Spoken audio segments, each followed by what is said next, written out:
तो next topic है निकटतम कण की दूरी d तथा त्रिज्या r में संबंध। अब निकटतम जो कण की दूरी होती है जो नियरेस्ट नेबर डिस्टेंस d से डिनोट्स करते हैं और जो रेडियस होता है एटम्स की उसको r से रिप्रेजेंट करते हैं। उसको कैलकुलेट कैसे किया जाता है? तो जो हमारी यूनिट सेल थी सिंपल क्यूबिक यूनिट सेल या सीसी सरल घनी एकक कोष्टिका, इसमें डी और आर में क्या रिलेशन है? तो सिंपल क्यूबिक यूनिट सेल का जो डायग्राम है वो इस तरीके से है, इस तरीके से। तो इसमें जो एटम्स होते हैं वो कहाँ पर होते हैं? कॉर्नर्स पर होते हैं, जो सभी यहाँ पर कॉर्नर्स पे इस तरीके से एटम्स होते हैं, सभी कॉर्नर्स पर उपस्थित होते हैं। तो हम कोई भी एज अ सैंपल के लिए कोई भी दो एटम मान लेते हैं जो गोले के रूप में स्थित होते हैं इस तरीके से, और एक दूसरे को टच करते हुए गोले बनाए जाते हैं। गोले के रूप में एटम उपस्थित होते हैं क्यूब में और उनको गोले के रूप में प्रदर्शित करते हैं। तो दो इनके बीच की जो दूरी होगी वो कहलाएगी डी। जो नियरेस्ट नीवर एटम होंगे उनके सेंटर से बीच की दूरी कहलाती है डी, निकटतम कण की दूरी। आर होती है त्रिज्या, यहाँ से इस सेंटर से इस गोले के बीच में आर और इसके बीच में यहाँ से स्मॉल आर, इस तरीके से। ये है भुजाएं, इसे ए से रिप्रेजेंट करते हैं, ये सभी भुजाएं हैं और ये भी ए से होगा। तो इसमें डी और आर के बीच में क्या रिलेशन है वो कैलकुलेट करना है। तो कोई भी भुजा मान लो इसे ए और बी, ए बी जो होगा वो इक्वल होगा आर और आर अगर ऐड कर दिया जाए, R plus R is equal to क्या होगा? 2r। 2r किसके इक्वल है?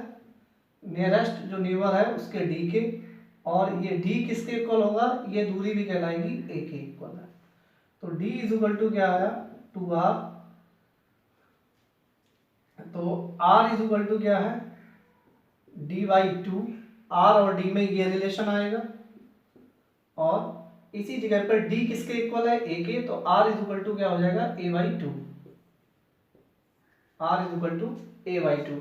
जो कोर की लंबाई है भुजा a और त्रिज्या r के बीच में रिलेशन होगा a बाई 2 का, और जो नियरेस्ट नेबर एटम होगा उसमें और त्रिज्या के बीच में जो रिलेशन निकल आएगा r बराबर d अपॉन 2। नेक्स्ट है FCC, face centered cubic unit cell. Face centered cubic unit cell में सबसे पहले face centered cubic unit cell है एफसीसी। इसमें कैसे कैलकुलेट करेंगे या कैसे रिलेशन एस्टेब्लिश करेंगे डी और आर के बीच में, डिस्टेंस और त्रिज्या के बीच में? तो एफसीसी में जो डायग्राम होता है वो इस तरीके से, इस तरह से सभी के फलक पर होता है और कॉर्नर्स पर होते हैं एटम।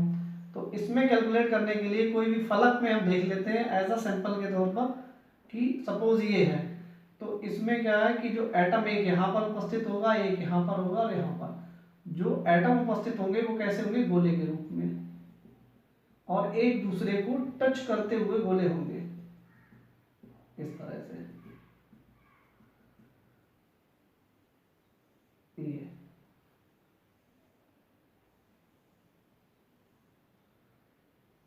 तो यहाँ से यहाँ तक की दूरी r, और ये इस तरीके से इसकी दूरी r, इसकी r, ये r और ये r।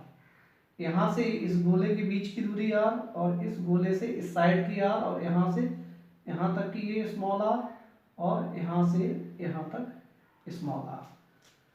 ये पूरी भुजा जो कहलाती है वो ये a होगी और ये a होगी। दो जो परमाणु होंगे उनके बीच की दूरी कहलाती है d, स्मॉल d। इस तरीके से इसका डायग्राम बनेगा एफसीसी का, एफसीसी का स्ट्रक्चर। अब रिलेशन निकालने के लिए सपोज इनका नाम दे दो ए, सी और बी, ए बी और सी। ये एक ट्राइगोनल बन गया, यहां से लेके ट्राइंगल, सॉरी ट्राइंगल में जो ट्राइंगल ए बी सी, इसमें ए और सी की कैलकुलेशन करनी है। ए सी को कैलकुलेट करेंगे तो A C square is equal to A B square plus B C square. A B की जो दूरी है वो है A square plus B C के बीच की दूरी भी कितनी है ए स्क्वायर। तो A C square is equal to 2a square. A C is equal to आ जाएगा a√2। डी क्या होता है, डी ए सी का आधा है। डी जो है वो दो परमाणु के केंद्र के बीच की दूरी है, और इसमें 3 परमाणु थे तो उनमें से ये 4r है, उसमें तो आधा कर दो तो डी की कैलकुलेशन निकल आएगी। तो डी इज इक्वल टू क्या होगा, ए सी का आधा, ए सी हाफ, और ए सी की वैल्यू क्या निकली है, ये वाली वैल्यू। तो डी की वैल्यू ए सी की जगह पर रख देंगे तो a√2/2। D is equal to आ गया a√2/2, और डी इज इक्वल टू क्या होता है 2r। D is equal to 2r, r is equal to d/2। D की कैलकुलेशन यहां पर कितनी आई थी a√2/2, और 2 ये वाले, इसका मल्टीप्लाई हो जाएगा तो a√2/4, a√2/4। अगर इसको चेंज करेंगे तो क्या होगा, r is equal to a√2, 4 को लिख सकते हैं 2 × 2, और 2 को लिख सकते हैं √2 × √2। √2 से √2 कैंसल आउट, a/2√2। तो r का जो रिलेशन आएगा वो a2/2√2 FCC है। तीसरा है BCC। BCC में देखिए,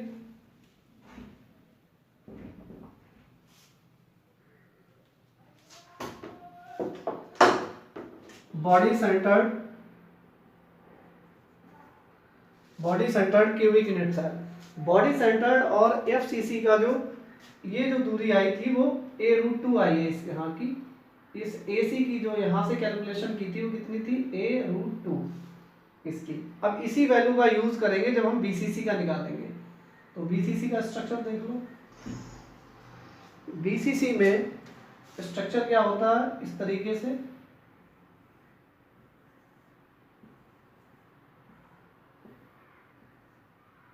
ये कोई BCC क्रिस्टल है जिसमें कॉर्नर्स पर एटम होते हैं, साथ में एक सेंटर पर होता है, इस तरीके यहाँ पर सेंटर पे होता है। अब सेंटर पर अगर कोई एटम है तो उसकी जो डायगोनल अगर मिलाया जाता है इस कोने से इस कोने के बीच को, तो यहाँ पर एटम रखा हुआ है और एक एटम यहाँ पर रखा हुआ है और एक एटम यहाँ पर रखा हुआ है।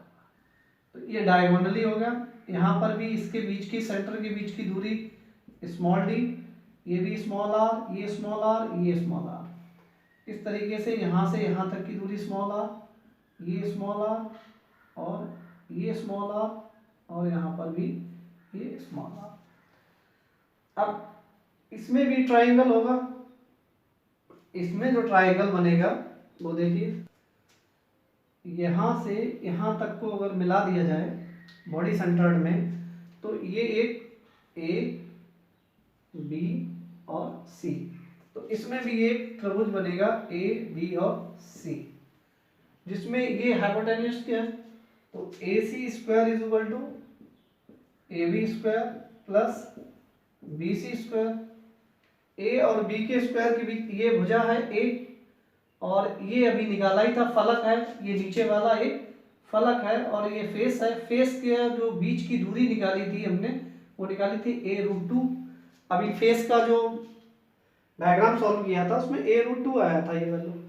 तो AB की जो बीच की दूरी है वो a स्क्वायर प्लस BC के बीच की दूरी कितनी आएगी, a√2 स्क्वायर।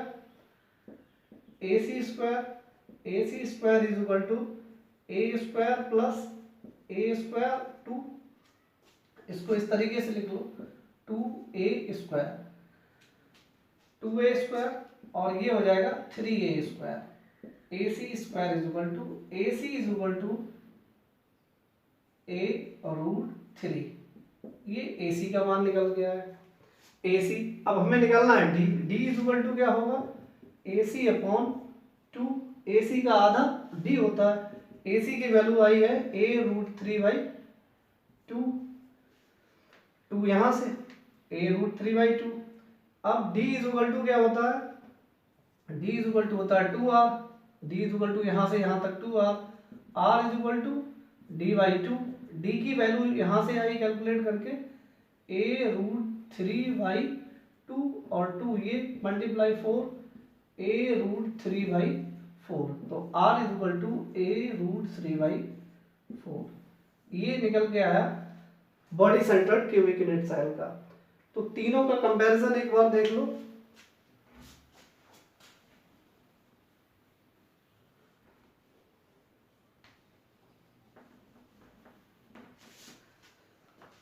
तीन जो क्यूबिक यूनिट सेल हैं, एससीसी, बीसीसी और एफसीसी, इसमें आर में रिलेशन क्या होगा, ये डी और आर, दोनों तीनों में डी और आर की जो वैल्यू है वो क्या है, एससीसी में डी इज इक्वल टू क्या था, ए के इक्वल था डी, और आर इज इक्वल टू क्या था, a/2। बीसीसी में जो d इज इक्वल टू आया था वो a/√2 और r इज इक्वल टू आया था a/2√2। और एफसीसी में जो d इज इक्वल टू है a√3/2, d is equal to a√3/2 और r इज इक्वल टू आया था a√3/4। याद करने के लिए यहाँ पर एससीसी में a/2 है, इसमें a/2√2 है, और यहाँ पर आपका a√3/4 है। इस तरीके से ये एक टेबल बन जाती है। Thank you.